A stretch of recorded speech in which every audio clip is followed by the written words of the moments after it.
Bismillah, Assalamualaikum warahmatullahi wabarakatuh. Waalaikumsalam warahmatullahi wabarakatuh. Innal hamdalillah nahmaduhu wa nasta'inuhu wa nastaghfiruh wa na'udzu billahi min shururi anfusina wa min sayyiati a'malina. May yahdihillahu fala mudilla lahu wa may yudlil fala hadiya lahu. Asyhadu an la ilaha illallah wa asyhadu anna Muhammadan 'abduhu wa rasuluh. Allahumma shalli wa sallim ala nabiyyina Muhammad wa ala alihi wa ashabihi wa man tabi'ahum bi ihsanin ila yaumiddin. Qala Rasulullah sallallahu alaihi wasallam, ittaqillaha haitsu ma kunta wa atbi'is sayyi'ata al-hasanata tamhuha wa khaliqin nas bi khuluqin hasanin. Jamaah yang insyaallah dirahmati Allah Subhanahu wa taala, marilah kita tak bosan-bosan senantiasa bersyukur kepada Allah Subhanahu wa taala, zat yang memenuhi kebutuhan kita di dunia. Allah lah yang memberikan kecukupan kepada kita dari sebelum kita lahir di dunia. Allah telah menjamin rezeki kita, Allah telah memberikan kecukupan kepada kita. Maka pantaslah dan sepatutnya lah kita sebagai hamba yang telah diurusi oleh Allah untuk senantiasa bersyukur kepada Allah Subhanahu wa taala. Bagaimana cara syukur yang terbaik? Yaitu menjalankan apa yang Allah perintahkan kepada hamba-Nya. Maka dari itu banyak manusia, banyak di antara kita yang terkadang lupa bersyukur, tetapi kufur kepada Allah Subhanahu wa taala. Baru diberikan cobaan satu, dia lupa akan 1000 nikmat yang Allah telah berikan kepadanya. Maka dari itu heran dan ada manusia yang dia itu khawatir dengan rezeki yang telah Allah sediakan untuk hambanya. Padahal sebelum dia lahir, jangankan bekerja, untuk bergerak pun susah terbatas. Akan tetapi Allah sudah jamin rezekinya melewati ibunya. Kemudian kita setelah lahir memiliki tenaga, badan yang kuat, akal yang sehat, masih khawatir akan rezekinya Allah Subhanahu wa ta'ala. Selawat serta salam marilah kita curahkan kepada baginda besar Nabi Muhammad sallallahu alaihi wasallam. Beliaulah salaful ummah, pendahulu yang manusia terbaik yang Allah jadikan suri tauladan untuk umatnya. Beliaulah yang berjuang dengan keras, entah menaruhkan harta, jiwa, keluarganya, semua beliau taruhkan untuk tegaknya kalimat la ilaha illallah. Bahkan beliau pernah diboikot, tidak boleh keluar dari suatu lembah. Allah jamin rezekinya. Bersama kaumnya Muhammad diboikot oleh kaum kafir Quraisy. Dan Allah di situ menjamin rezeki Nabi Muhammad dan para sahabat. Maka sudah sepantasnya lah dan sepatutnya lah sebagai tanda jasa terima kasih kita kepada baginda Muhammad sallallahu alaihi wasallam memperbanyak selawat kepada beliau. Jemaah yang insyaallah dirahmati Allah Subhanahu wa taala. Yang pertama yang kami hormati Kepala Ketua Yayasan Ustaz Muhammad Ma'mun dan beserta keluarga, dan para ustaz dan ustazah dan jamaah sekalian dan santri dan santriwati yang kami cintai dan kami banggakan.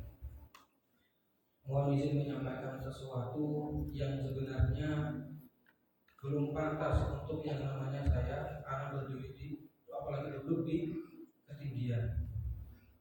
Sadar akan bahwasanya minimnya ilmu, sedangkan yang di bawah itu lebih mengetahui. Maka dari itu mohon izin sekali untuk menyampaikan sebuah sedikit yang insya Allah nanti kita renungi bersama. Jamaah yang insya Allah dirahmati Allah Subhanahu wa Ta'ala. Pertama kita harus meluruskan niat kembali, ya. Meluruskan niat tujuan kita hidup di dunia ini. Terkadang kita lupa karena sibuk dengan kegiatan, sibuk dengan apalagi kegiatan duniawi. Terkadang masih pun sangat jarang kita sambangi. Maka dari itu kita kembali luruskan niat. Mari kita niatkan ikhlas semua yang kita lakukan karena Allah Subhanahu wa Ta'ala. Kemudian berkumpulnya kita di sini, kita berharap kepada Allah dan selalu kita berdoa. Berkumpulnya kita di dunia, semoga Allah kumpulkan kelak juga di akhiratnya Allah, di surganya Allah Subhanahu wa Ta'ala. Karena tempat-tempat yang seperti inilah, sahabat-sahabat seperti inilah, teman-teman seperti inilah yang bisa kita harapkan kelak memberikan syafaat kepada kita. Biarkan diri kita mungkin belum taat sepenuhnya, akan tetapi ketika kita berteman dengan orang yang taat, berteman dengan orang yang saleh, insya Allah ketika dia telah memasuki surga, kemudian melihat kita yang belum ada di surga, Allah akan menyuruh dia mencari. Wahai fulan, carilah temanmu yang semasa engkau di dunia bersamanya. Maka untuk para santri dan santriwati, berbangga dan bersyukurlah kita semua dan kalian. Allah pertemukan kalian di sini untuk belajar ilmunya Allah Subhanahu wa Ta'ala. Di antara sekian banyak remaja seumuran kalian dan kita semua, Allah pilih kalian untuk menuntut ilmu di sini, ya. Dan ilmu agama ini ketika kita meniatkan kehidupan, tujuan hidup kita, ya, maka barang siapa tujuan hidupnya adalah akhirat, maka Allah akan kumpulkan urusannya, ya. Allah akan lapangkan semuanya. Di dalam hadis itu dikatakan yang pertama, barang siapa tujuan hidupnya adalah dunia, maka Allah alaihi amruhu, maka Allah akan cerai-beraikan urusannya, ya, dijadikan dia susah gelisah dengan kehidupannya, ya. Dan Allah akan jadikan kefakiran di depan pelupuk matanya, walaupun dunia dia genggam, ya. Artinya Allah jadikan kefakiran di dalam hatinya, di depan mata dia selalu merasa kurang, padahal dunia sudah di tangannya, ya. Betapa banyak manusia yang sekarang dia kurang bersyukur, ya. Sudah dikasih 50 minta 100, itulah. Dan barang siapa yang meniatkan hidupnya, tujuan hidupnya adalah akhirat, maka Allah akan menjamin urusannya. Allah akan memudahkan segala urusannya. Dan ketika kita semua menolong agama Allah, maka Allah lah yang akan menolong kita semua. Jadi bukan manusia lagi yang menolong. Ketika kita sudah terjun di agama Allah, kita menolong agama Allah, Allah sendiri yang akan turun menolong kita sebagai hamba-Nya. Jemaah yang insyaallah dirahmati Allah Subhanahu wa Ta'ala. Kemudian setelah kita meluruskan niat, kemudian kita berdoa dan kita berharap bahwasanya langkah kaki kita semua yang dari Kedaton ke sini, Rama, Paris, dari mana Paris? Dari mana? Dari aku, dari Serbajadi. Langkah kita semua dari kampung halaman kita menuju ke tempat yang mulia ini, Allah lipat gandakan pahala bagi kita semua. Kemudian setelah diberikan pahala oleh Allah, ketika Allah sudah mencintai seorang hamba, apapun yang diminta oleh hamba tersebut, Allah akan kabulkan. Jemaah yang insyaallah dirahmati Allah Subhanahu wa Ta'ala, pada kesempatan yang mulia ini, marilah kita mentadabburi atau membahas sesuatu yang ini harus kita usahakan bersama, yaitu tentang takwa kepada Allah dengan tema dengan takwa menuju surga. Karena ketakwaan ini sangatlah penting, ya, penting untuk menggapai pintu dan kunci surganya Allah Subhanahu wa taala. Yang pertama, pengertian. Di antara banyaknya pengertian yang bisa kita ambil, yaitu pengertian dari Ali bin Abi Thalib. Menafsirkan takwa itu adalah al-khawfu minal jalil, yaitu takut kepada Allah Subhanahu wa taala yang Maha Agung. Takwa itu adalah takut kepada Allah. Ketika mau berbuat apa dan di mana saja itu ada rasa al-khauf, takut kepada Allah Subhanahu wa taala, itu takwa. Setelah al-khauf minal jalil, yang kedua adalah al-amal bitanzil, ya, beramal dengan apa yang diturunkan oleh Allah Subhanahu wa taala. Sekarang kita lihat betapa banyak manusia di atas muka bumi ini yang dia beramal semaunya. Dia berkata semaunya, ya, yang dia menyandarkan semua itu kepada Rasulullah SAW. Artinya dia tidak beramal dengan apa yang diturunkan oleh Allah. Kita beramal landasannya apa? Garis apa? Al-Quran dan Sunnah. Ya, ketika Allah dan sesuatu ibadah itu awalnya haram sampai turun kepadanya perintah. Jadi nggak boleh mengerjakan ibadah tanpa adanya perintah dari Allah Subhanahu wa taala. Kemudian setelah al-khauf minal jalil, ar-ridha bil qalil, yaitu ridha dengan ketentuan Allah yang sedikit. Ya. Sedikit ini bukan berarti nggak cukup, ya. Bisa jadi kemudian nanti ada arti keberkahan. Seperti satu tangkai yang menumbuhkan 10 ranting. Dari 10 ranting menumbuhkan 100 dahan, misalnya. Daun. Itulah yang namanya keberkahan. Bisa saja setelah kita diberikan itu setelah bisa saja yang sedikit itu yang terbaik buat kita. Bisa jadi ketika kita diberikan banyak memang belum mampu dan belum waktunya. Seperti kisah Qarun. Qarun itu awalnya adalah orang yang salih yang selalu berdoa kepada Allah Subhanahu wa taala untuk minta dicukupkan dan dikayakan. Kemudian setelah Qarun menjadi orang yang kaya, orang yang sukses, dia mengatakan dan dia lupa kepada Allah dan mengatakan, sesungguhnya semua yang ada padaku ini adalah hasil dari kerja kerasku. Disitulah dia melupakan peran Allah Subhanahu wa taala. Karena perkataannya itu Allah murka, kemudian ditenggelamkan Qarun bersama hartanya tersebut. Kemudian yang keempat, setelah al-khauf takut kepada Allah, beramal dengan Al-Quran, apa yang diturunkan, kemudian ridha bil qalil. Kemudian yang keempat, al-istidadu ar-rahim, yaitu mempersiapkan kematian. Yang namanya mati tidak ada yang tahu. Makanya dari itu Allah sembunyikan yang namanya kematian agar selalu bersiap-siap, ya. Makanya kita nggak dikasih tahu matinya kapan.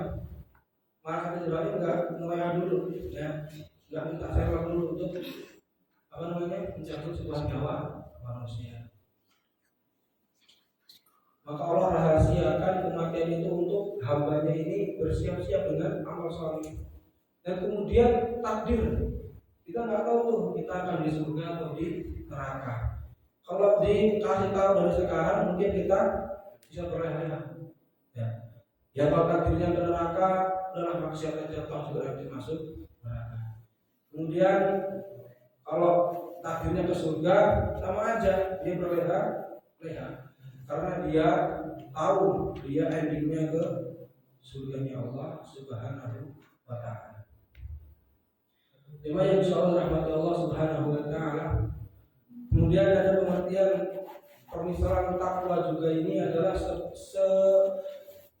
seperti sebuah atap di rumah kita, ya, yang tujuan kita atau fungsi dari atap itu adalah melindungi dari apa-apa yang kita takuti, melindungi dari hujan, melindungi dari hujan, melindungi dari apa lagi? Dari panas, dari apa lagi? Dari mantan, oh bukan, Paris, ya bukan. Artinya dipermisalkan seperti atap adalah untuk melindungi atau sebagai sekat antara yang apa yang kita takutkan, ya. Dan itulah takwa. Takwa itu adalah penyekat atau penghalang antara kita dan murka Allah, antara kita dan neraka Allah. Jadi ketika dikatakan bertakwalah kalian, seolah-olah itu perkataan adalah berilah penyekat antara kamu dan siksa Allah. Berilah penyekat antara kamu dan murka Allah Subhanahu wa ta'ala. Jemaah yang insyaallah dirahmati Allah Subhanahu wa ta'ala. Kemudian di dalam hadis Al-Ba'in nomor hadis 18, An-Nabi dari Jundub bin Junadah wa Abi Abdurrahman Mu'adz bin Jabal radhiyallahu anhu anhuma an Rasulullah sallallahu alaihi wasallam qala ittaqillaha haitsu ma kunta وَأَتْبِعِ السَّيِّئَةَ الْحَسَنَةَ تَمْحُهَا وَخَالِقِ النَّاسَ بِخُلُقٍ حَسَنٍ رواه Tirmidzi. Yang pertama, bertakwalah kalian di mana saja kalian berada. Ini antara diri kita dengan Allah Subhanahu wa ta'ala. Artinya selalu merasa diawasi oleh Allah. Kemudian yang kedua, wa'atbi sayyi'atal hasanata tamhuha. Iringilah kesalahan kalian dengan hasanah, dengan kebaikan. Ya. Tidak ada manusia yang tidak pernah melakukan dosa. Heru nggak punya dosa. Atau Heru nggak punya dosa? Punya. Nah, kita semua punya dosa. Nah, kemudian setelah kita berdosa itu, Allah harapkan iringi perbuatan kesalahan itu dengan perbuatan kebaikan. Ya.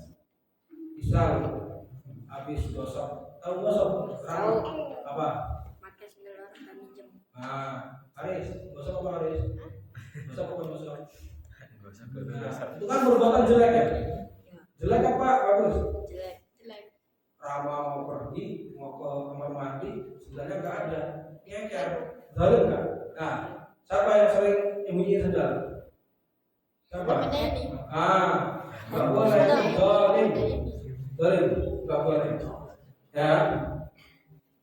Sampai mana tadi? Ke sana. Wah, nah itu setelah dia gosok, apa yang dilakukan? Apa? Habis ngambil dibuang? Enggak. Simpen. Bukan, minta maaf ya. Tadi makanan pakai sandalnya nggak izin gitu. Artinya setelah dia melakukan kesalahan, dia mengiringinya dengan kebaikan. Artinya perbuatan tadi terhapus dengan perbuatan kebaikan kita. Kemudian yang ketiga, wa khaliqin nas bi khuluqin hasanin. Berakhlaklah yang baik kepada manusia, ya. Berlakulah dengan manusia itu dengan akhlak yang baik. Nah, ini kemarin dibahas. Bagaimana akhlak yang baik, ya? Akhlak yang mulia, ya. Senyum, salam, apa? Itu perkara yang ramai, simpel tapi sangatlah berpengaruh. Kemudian Allah Subhanahu wa ta'ala juga mensifati orang yang bertakwa ini dengan gemar berinfak. Alladzi yunfiquna fis sarra'i wad dharra. Yaitu orang-orang yang banyak berinfak dalam keadaan susah maupun mudah, lapang atau sempit, senang maupun sulit, sehat ataupun sakit.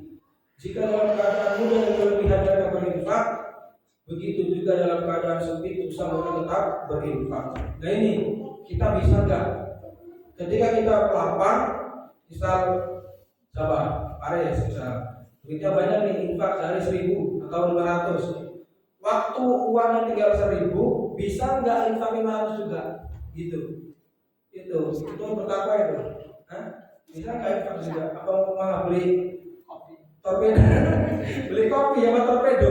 Apa ini? Bisa lah. Bisa nggak? Bisa. Itu kalau kamu bilang kayak gitu berarti kita termasuk orang yang bertakwa.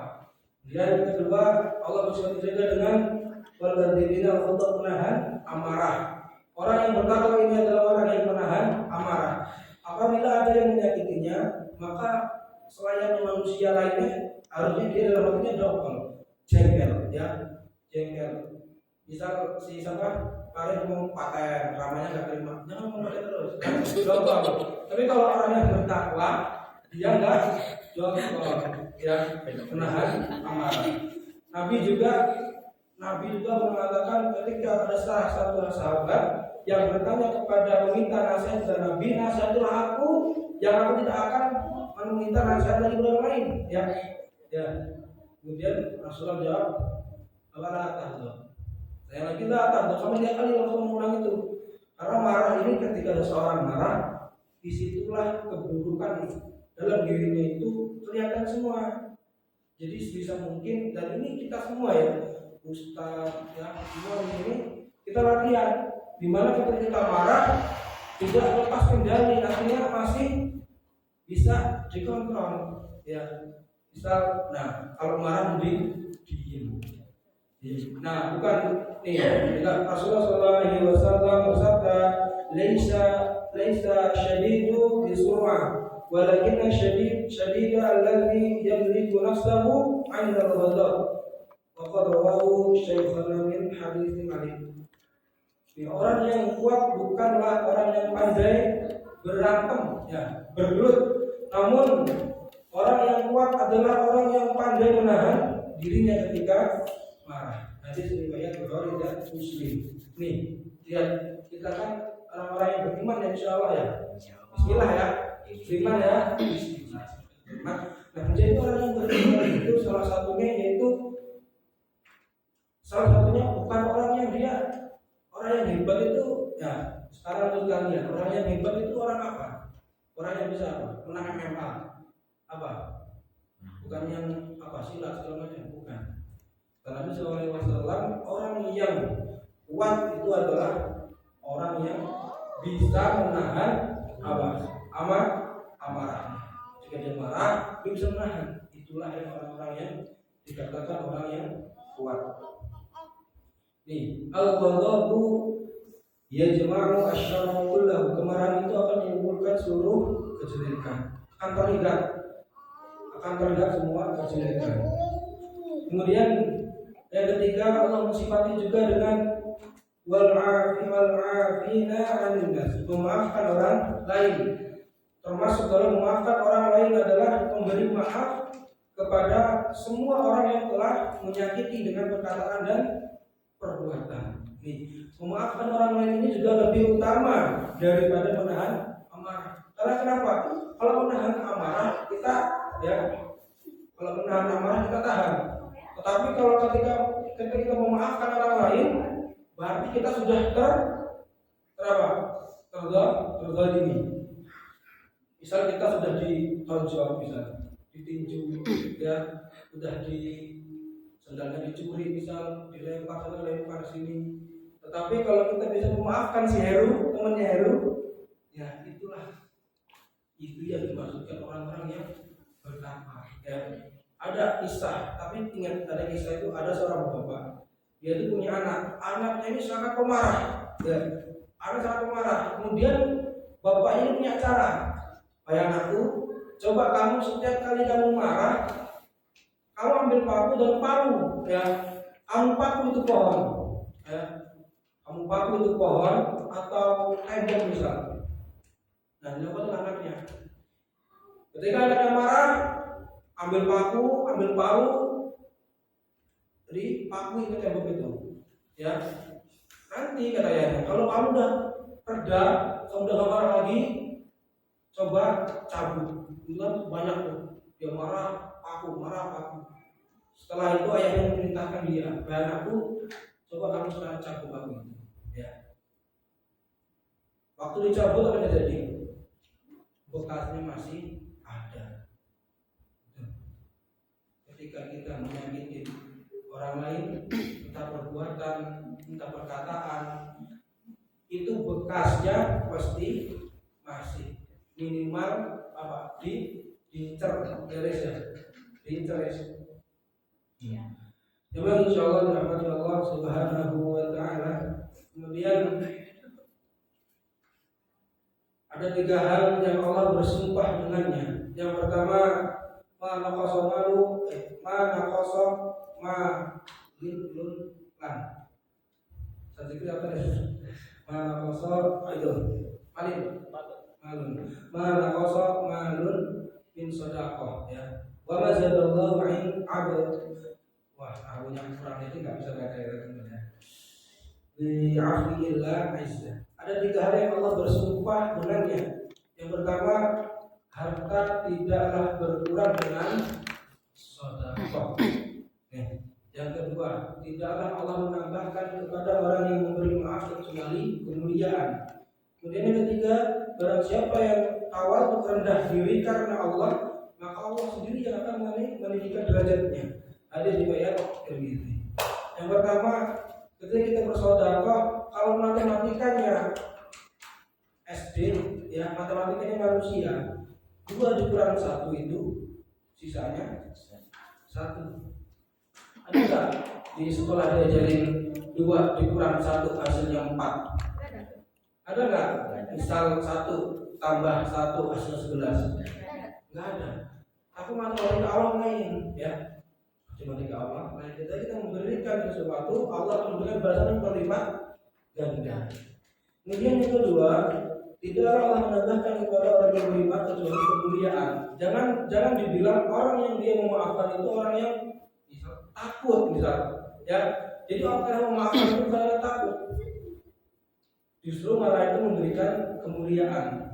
Banyak kasus yang orang kafir, ya, orang kafir ceritanya nih, orang kafir kemudian dia melihat sifatnya, akhlaknya orang Islam, ya, yang dia itu memaafkan sesuatu, malah memberikan kebaikan kepada orang tersebut, itu malah masuk Islam karenanya. Lalu contoh ada kisah maling, ya, maling apa? Maling ayam, kan? Merampok, pada zaman dahulu itu, merampok, ya kan? Setelah merampok, apa yang terjadi? Ketahuan. Setelah ketahuan, nah, kalau paling angkat saja, bawain golok ya. Tapi orang ini enggak, ya. Orang ini enggak. Jadi kalau yang di TikTok, yang POV apa namanya, orang nyuri terus sopan itu, ambil aja semuanya mas. Itu memang benar, ya.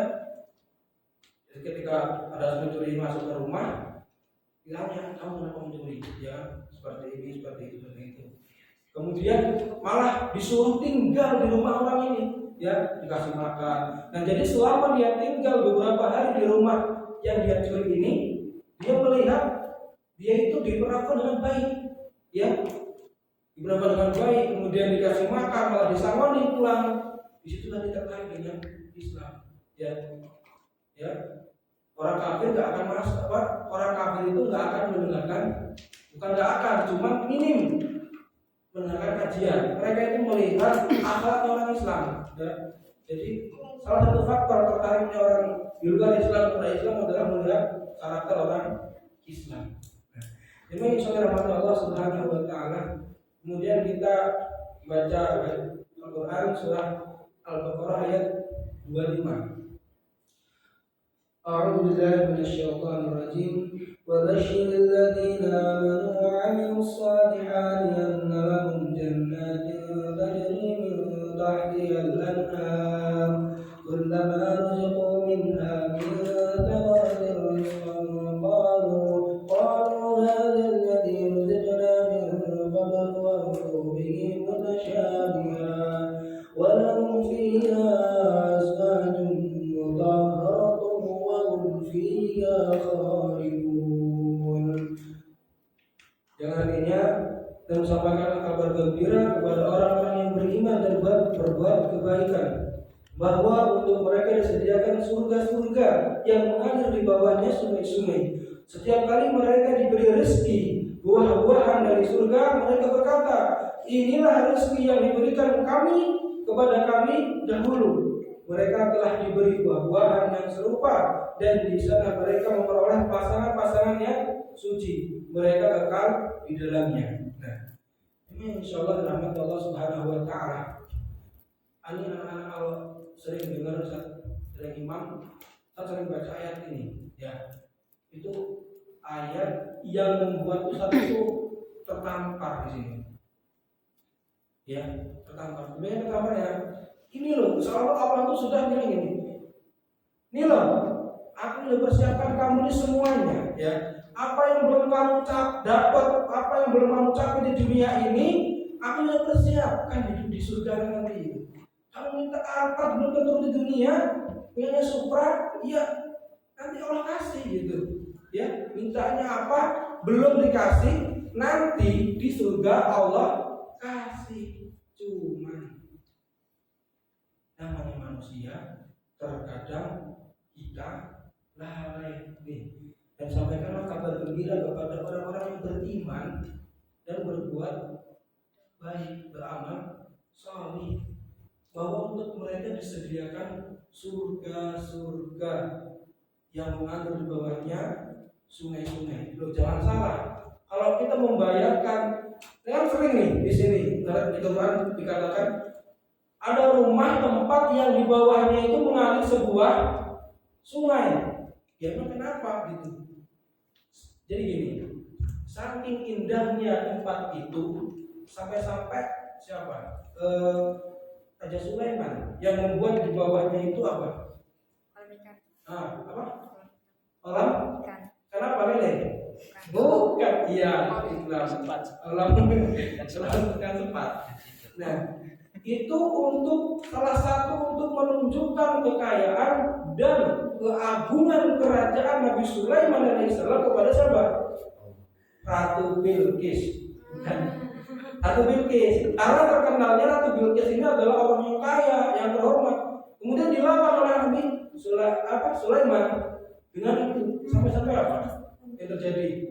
Dicincin androknya. Takut basah. Iya, takut basah. Nah, itu berarti apa? Kemegahan dunia kan? Megah kan?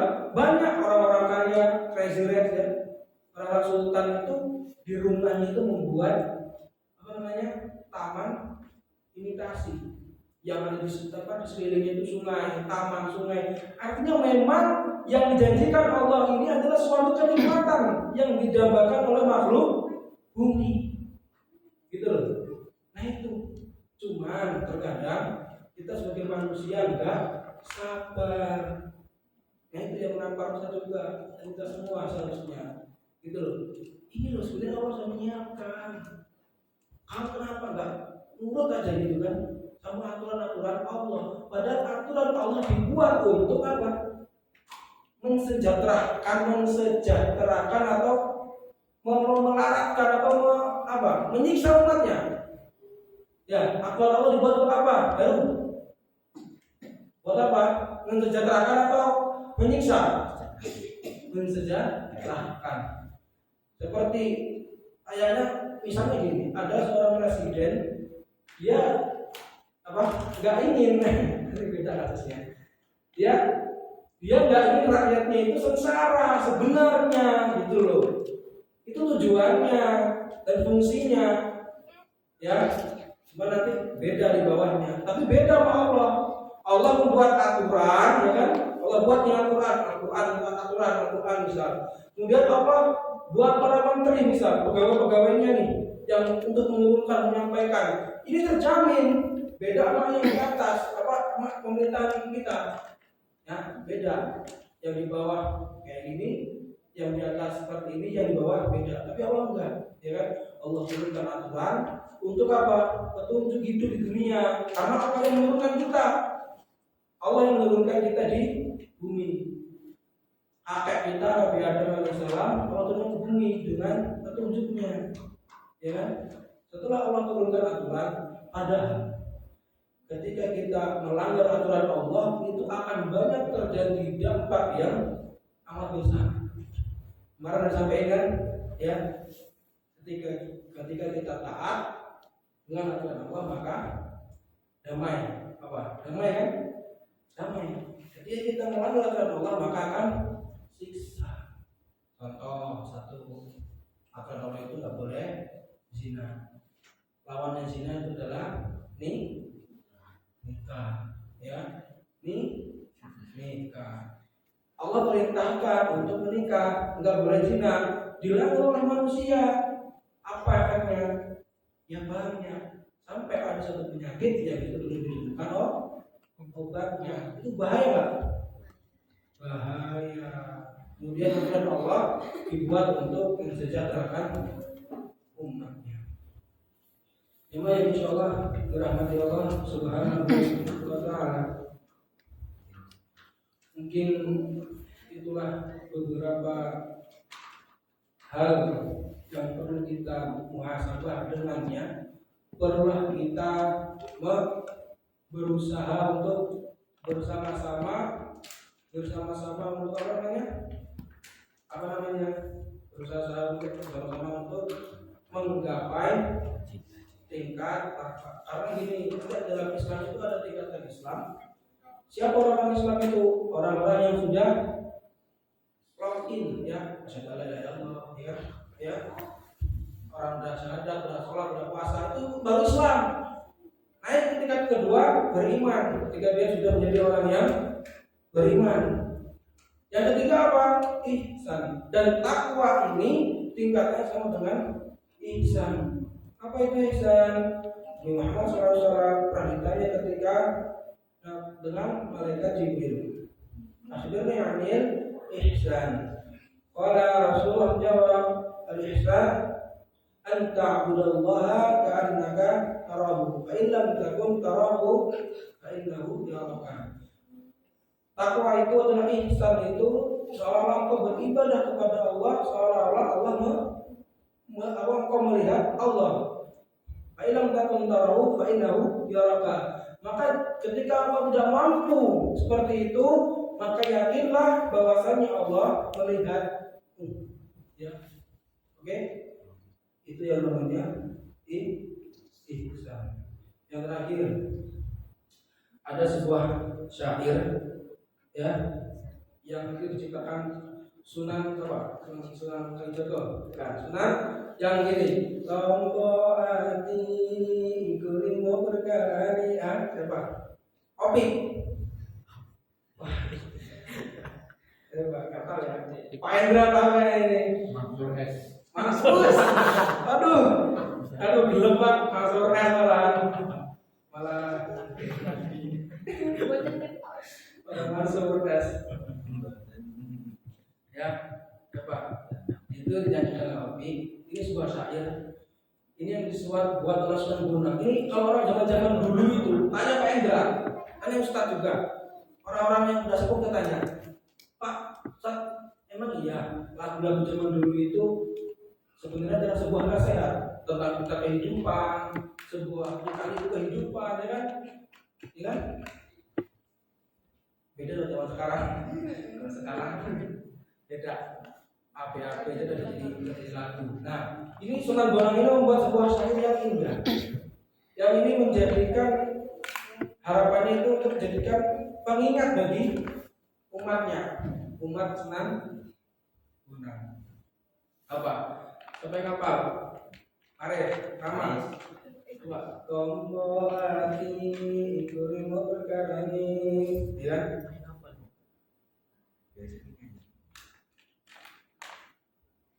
Baca ini. Ya. Sunan apa? Sunan Bonang kan? Sunan Bonang. Nanti ini di sini ada sebuah syair yang dia masuk itu ke sini. Tombo hati ikulimu perkara ini. Apa artinya? Obat hati itu ada 5 perkaranya. Ustaz Zikri bisa menjawab nggak, Ustaz? Oh, ngerti tapi ya, ngerti. Kita selang sini. Tombo hati ikulimu perkarane, kabeh pisan maca Quran lan maknani. Yang pertama, obat hati itu adalah membaca Quran dan maknanya. Nih terkadang kita tuh lupa, lalai kalau baca Quran. Memang mendapat pahala, cuman kalau kita mau ya geterin hati lah misalnya, geterin hati baca hatinya, ya baca hatinya itu bisa menjadi obat, ya sebaik-baik nasihat dan nasihat Allah Al-Quran. Jadi nggak perlu, bukan nggak perlu, cuma kurang perlu lah motivator siapa ilmuwan filsafat dengan kata-katanya yang menjadikan seorang semangat gitu ya. Cukup baca Quran itu kalau kita mentadabburi sudah menjadi motivasi buat kita. Makanya di pondok ini apa? Pondok tahfiz Hidayah Diaksa. Ngapal apa di sini? Yang benar. Bukan ngapal ini sawah. Yang banyak ikannya enggak? Bukan. Bukan. Nah, menghafalkan Al-Quran. Harapannya apa? Al-Quran ini bisa menjadi pegangan kita selagi sudah menjalani kehidupan. Ya, itu yang pertama. Yang kaping, wah dinyanyi malah. Bukan ya. Kaping pindho sholat mengira konono. Yang kedua sholat malam laksanakan. Ini usah bisa bilang gini karena kita sudah tahajud. Kalau belum tahajud tak lewatin, tak skip karena kita belum. Tapi kita udah tahajud belum? Udah. Alhamdulillah. Dan itu semua kita minta Allah untuk mengistimewakan kita. Jadi salah satu obat hati itu adalah sholat malam. Ya, sholat malam. Ya, itu tantangannya. Jangan bilang sholat malam udah bilang kemarin, ya kan berat kalau tak dipaksa. Tapi satu kebaikan harus dipaksa. Yang kata saya kemarin apa? Dipaksa. Ada tidak dipaksa? Dipaksa terbiasa. Tahajud awal mula dipaksa. Ramah dibangunin tidur lagi. Gotong, ya, gotong, pares gotong, siram, dipaksa. Digeret sama Ramadan. Saya digeret sama Ramadan. Nah, ya gitu tuh teman soleh namanya. Itu ya teman sejati. Kalau teman kamu di kampung, kalau teman kamu di kampung, teman senang namanya. Teman senang, nggak ada teman susah. Ini suatu ini. Kemudian yang ketiga, kaping telu wong kang soleh kumpulono. Ya, orang-orang berkumpul dengan orang yang soleh. Ada perkataan siapa ini? Mahfud atau perkataan apa? Bertemanlah dengan 4 orang soleh maka engkau akan menjadi orang yang kelima. Nah itu syafaatnya ini loh. Nanti Heru, lagi Heru misal sama kita semua nih. Heru kok masuk surga duluan, Rama belum. Ya, di neraka masih tahu, jaring masing-masing belum. Wah itu ya. Nah itu nanti di situ perang teman yang soleh, ya teman yang soleh. Heru mana ini Rama? Kayaknya dulu temenan sama saya. Mana nih Paris? Mana Saji Green yang ngasih pancing kan? Mana ada Saji Green? Kok belum kelihatan? Dicari ini. Orang soleh, Pak Hendra, cari Pak Hendra. Di mana Pak Hendra ini? Itu kita tarik orang-orang yang bersama kita dan orang salah satu golongan yang mendapatkan naungan dari Allah adalah orang yang bertemu karena Allah dan berpisah karena Allah. Ya, itulah yang mendapatkan naungan dari Allah. Udah ya. Itu yang ketiga ada 5 itu kan. Yang terakhir sopo bisa salah suwijine sopo bisa ngelakoni mugi-mugi Gusti Allah nyembatani. Barang siapa yang bisa melaksanakan salah satu di antara 5 tadi itu, semoga Allah itu ya. Jadi itulah nasihat dari kita semua untuk menjadi orang-orang yang soleh. oleh bertakwa. Wah. Makanya nanti kalau sholat tahajud bisa tahajud belum bangun tadi katanya tadi malam suruh sholat tahajud Tadi Tiga. ya jadi kita akhiri mohon kita pada malam hari ini. Semoga apa yang kita bahas pada malam hari ini menjadi suatu ilmu dan dapat kita terapkan di kehidupan kita sehari-hari. Alhamdulillahirabbil alamin. Subhanallahumma wa bihamdika asyhadu an la ilaha illa anta astaghfiruka wa atubu ilaik. Assalamualaikum warahmatullahi wabarakatuh.